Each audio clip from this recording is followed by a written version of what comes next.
আজ সকালটা শুরু হচ্ছে এই ক্লাসরুম থেকেই। সত্যি কথা বলতে আজ কলেজ আসার একদমই ইচ্ছা হচ্ছিল না। কোনো রকমে ঘুম ঘুম চোখে সোজা উঠে তৈরি হয়ে কলেজ চলে এলাম। কাল রাতেও দেরি করে ঘুম থেকে উঠেছিলাম, তাই সকালে উঠতে লেট হয়ে গিয়েছিল। আজ লাঞ্চ টাইমের মধ্যে ক্লাস শেষ হয়ে গেল, তাই ফেরার সময় দুপুরের খাবারটাও কিনে নিলাম। কলেজ থেকে এসে ফ্রেশ হয়ে এখন শান্তিতে দুপুরের খাবার খাচ্ছি। আজ দুপুরের খাবারে স্পেশাল কিছু নেই, আছে রুটি ঘুগনি। আজকে রুটি আর ঘুগনি দিয়েই দুপুরের খাবারটা সেরে নিলাম। খাওয়া শেষ করে ভাবলাম আজ আর কোথাও বেরোবো না, শুয়ে একটু রেস্ট নেব। কিন্তু আমি যতই বলি আজ আর বেরোবো না, শেষ পর্যন্ত ঠিক এর উল্টোটাই হলো। বিকেল হতে না হতেই বেরিয়ে পড়লাম। কোথায় যাচ্ছি সত্যি বলতে আমিও জানি না। কোনো প্ল্যান নেই, কোনো ডেস্টিনেশন নেই, এমনিই বেরিয়ে পড়লাম। যেতে যেতে ভাবলাম যেহেতু বেরিয়েই পড়েছি তাহলে একটু ঘুরেই আসি। এমন করতে করতেই হঠাৎ মাথায় এলো মেলায় গেলে কেমন হয়। বহরমপুরে YMA মাঠে এখন এক্সপো মেলা চলছে। ব্যাস, যখন কোনো প্ল্যান নেই তখন প্ল্যান বানিয়েই ফেললাম, চলো মেলা ঘুরে আসি। সামনেটা কিন্তু খুব সুন্দর করে সাজিয়েছে, আর এন্ট্রান্সের সামনে একটা বড় ফাউন্টেনও বানানো হয়েছে। আর দেরি না করে 10 টাকা দিয়ে টিকিট কেটে নিলাম। টিকিট নিয়ে এবার ঢুকে পড়লাম মেলার ভেতরে। ভেতরে ঢুকেই প্রথমে দেখলাম খুব একটা ভিড় নেই।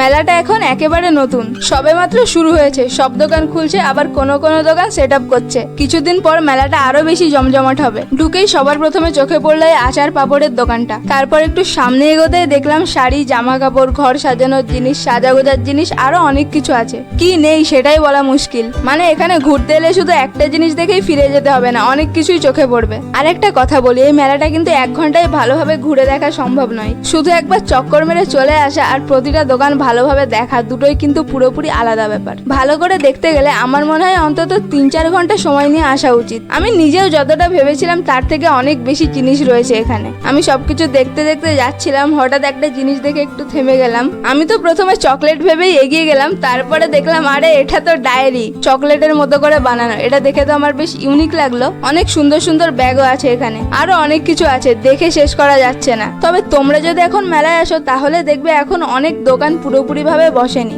অবশ্য এখন কিছুদিন মাত্র মেলা শুরু হয়েছে, অনেক দোকানের সেট আপ চলছে, আর এখনো অনেক দিন মেলা থাকবে। আর একটু সামনে এগোতেই আমরা চলে আসলাম মেলার সবচেয়ে ইন্টারেস্টিং পার্টে, নাগরদোলা। এখানে বেশ কয়েক ধরনের রাইড রয়েছে, যার মধ্যে কিছু কিছু প্রথম আমি দেখলাম, আর সবগুলোর নামও কিন্তু আমার ঠিক জানা নেই। তবে ছোটদের জন্য বেশ কিছু ইন্টারেস্টিং রাইড রয়েছে। রাইডগুলো কিন্তু বেশ মজাদার, পরিবার নিয়ে এলে ছোটদের বেশ ভালোই লাগবে বলে আমার মনে হলো। আর মেলায় এসে এতক্ষণ ঘোরাঘুরি করছি, কিছু না খেয়ে থাকা যায় নাকি? আমার তো অন্তত যায় না। তাই এবার শুরু হলো খাবারের সার্চ। প্রথমে দেখলাম প্রায় সব দোকানে 10 টাকায় 3টে করে ফুচকা দিচ্ছে। অনেক খোঁজাখুঁজির পর একটা দোকান পেলাম যেখানে 10 টাকায় 4টে ফুচকা দিচ্ছে। ব্যাস, আর কি চাই? 10 টাকায় 4টে ফুচকা নিয়ে খেলাম।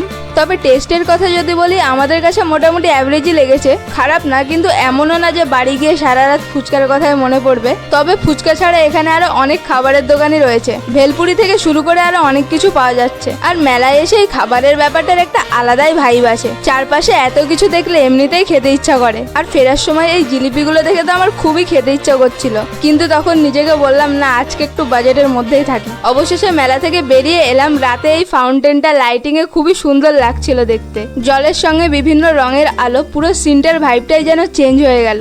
মেলা থেকে বেরিয়ে আমরা আবার চলে আসলাম রাস্তার পাশের একটা দোকানে। আর এখানে এগরোলের দাম 30 টাকা, আমাদের বাজেট অনুযায়ী একদম ঠিকঠাক। একটা এগরোল নিয়ে নিলাম। আর এখানে একটা মজার ঘটনা ঘটে গেল। আমি কাকুকে বললাম একটু বেশি করে সস দেবেন। কাকু বোধহয় একটু বেশি কথাটাকে একটু বেশি সিরিয়াসলি নিয়ে ফেলেছিলেন, পুরো বোতলটাই ঢেলে দিয়েছেন। যাই হোক, জোকস অ্যাপার্ট, রোলটা কিন্তু সত্যিই ভালো ছিল, ফিলিংটাও বেশ ভালো ছিল। আর এতক্ষণ ঘোরাঘুরি করার পর গরম গরম এগরোল খেতে সত্যিই বেশ লাগছিল। সন্ধ্যার এই নরম আলোয় রাস্তার পাশে বসে এগরোল খাওয়ার মজাটাই আলাদা। আর আজকের সন্ধ্যায় পুরো ভাইবটাই যেন এখানে এসে চেঞ্জ হয়ে গেল। ফেরার সময় চারপাশের বিভিন্ন রঙের আলোয় রাস্তাটাও কিন্তু দারুণ লাগছিল। তো আজকের ব্লগে আমি আমার আজকের দিনের কিছু মুহূর্ত আর মেলা নিয়ে কিছু পার্সোনাল এক্সপিরিয়েন্স তোমাদের সঙ্গে শেয়ার করলাম। তোমরা যদি এই মেলায় গিয়ে থাকো তাহলে তোমাদের কেমন লেগেছে সেটা অবশ্যই কমেন্ট করে জানাবে। আর তোমার সেই ফ্রেন্ডের সঙ্গে এই ভিডিওটা শেয়ার করে দাও যার সঙ্গে তুমি মেলায় ঘুরতে যাওয়ার প্ল্যান করছো। তো আজকের ব্লগ এখানেই শেষ করছি। ব্লগটা শেষ পর্যন্ত দেখার জন্য তোমাদের অনেক অনেক ধন্যবাদ। ভিডিওটা ভালো লাগলে একটা লাইক করে দিও আর চ্যানেলটা সাবস্ক্রাইব করে দিও। আবার তোমাদের সঙ্গে দেখা হবে নেক্সট ব্লগে।